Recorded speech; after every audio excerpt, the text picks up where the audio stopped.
okay? And then I said, everything okay except the cold. And then he said, well, yes, this is their normal. This is our normal weather here in the Netherlands. And then I said, but you have sun lamps, right? In your houses?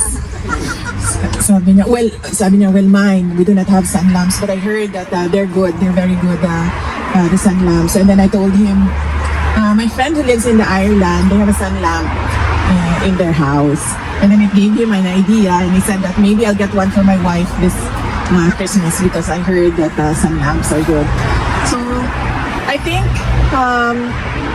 sa dami ng pinagdadaanan natin bilang isang bansa, nakatulong na rin yung meron tayong sunshine almost every day doon sa Pilipinas. And una sa lahat, gusto kong magpasalamat sa inyo dahil nabuo natin itong salo-salo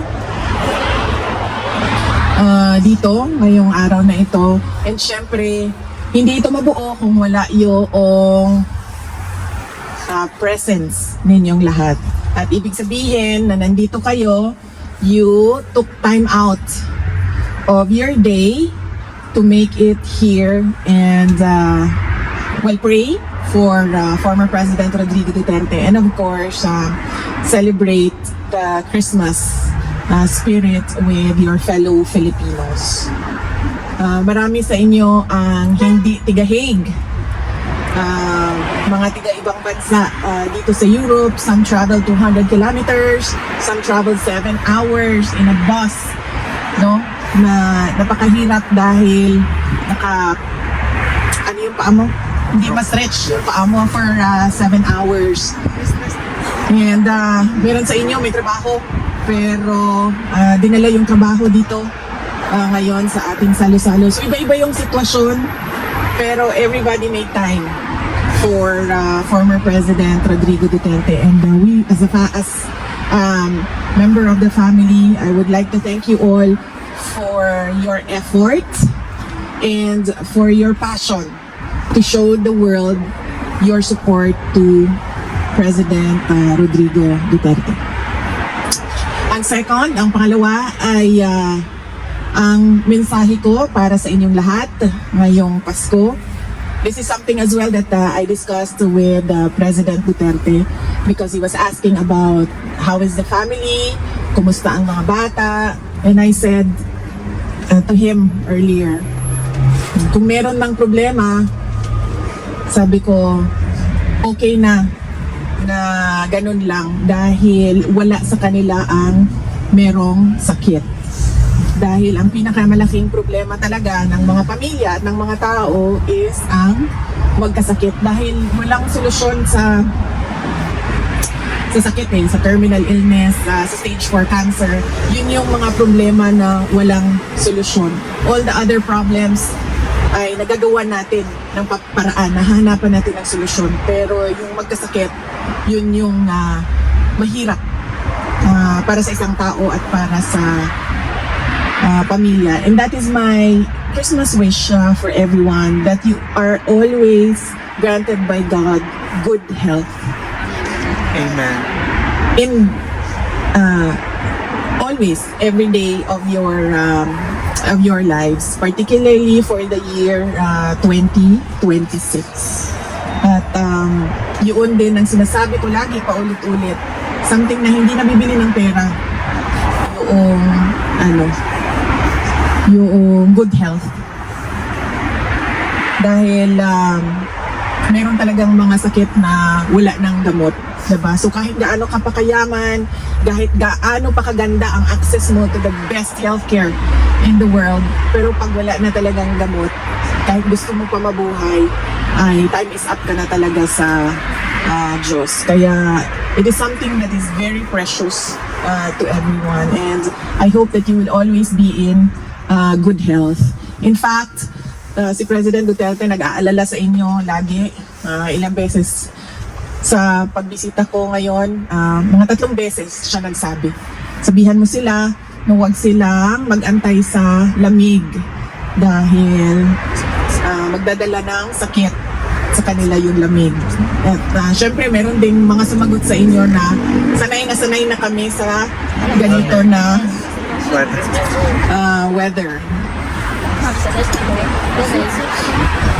This is nice weather, ma'am. This is not If I have to show you, ha? Pakita ko lang sa inyo kung gaan. So this is 1. This is 2.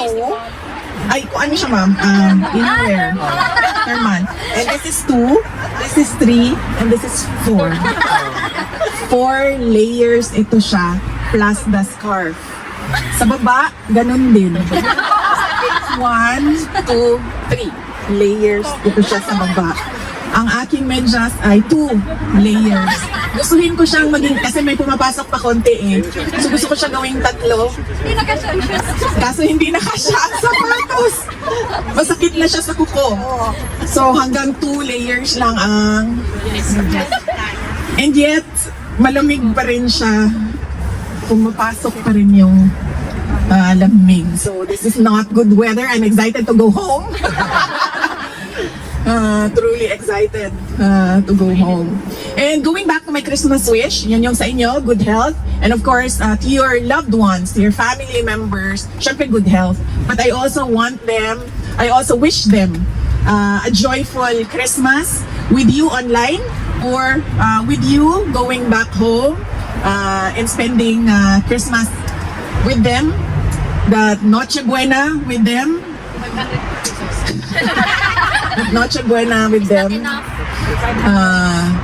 And their happiness that you are present in their lives. So yan yung wish ko sa kanila. A joyful Christmas with you. And of course, the New Year.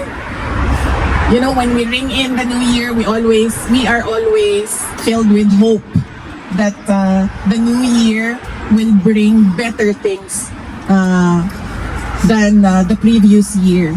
That is why, diba, meron tayo laging New Year's wish and New Year's resolutions, thinking na merong magbabago sa taon na yon. But we should always pray to God that it will happen for our country. A better 2026 for the Philippines. Kanina, our prayers are for President Rodrigo Duterte. I think we should also pause and pray for our country that it will become peaceful and prosperous soon. And we pray for our fellow Filipinos, for the dead, the dying, and the sick. May they be granted blessings just like how God gives us blessings every day. And finally, from President Duterte, meron siyang message kanina. Ang sabi lang niya, para sa inyong lahat, nandito kami, meaning siya, ako, at yung iba pang mga kapamilya namin, nandito kami so as long as gusto pa kami ng tao. Yes, Sabi niya, hindi kami mamimilit kung ano yung gusto ng taong bayan. For life na. So, We yan, pray, ma'am, na mapresidente ka naman. Manifesting. and of course, from myself, I thank you for your continued support. Alam nyo, I am truly blessed as a politician kasi kahit anong paninira ng mga kalaban sa akin, nandyan pa rin yung taong bayan. Yes, always. The trust is still there. The supporters from 2015, from 2016, from 2019, from 2022, nandyan pa rin kayo. At hindi kayo, and then you know how to discern ano yung paninira at ano yung katotohanan. And for that, I am truly blessed. And as I said, I thank you on behalf as well of all my colleagues in the Office of the Vice President.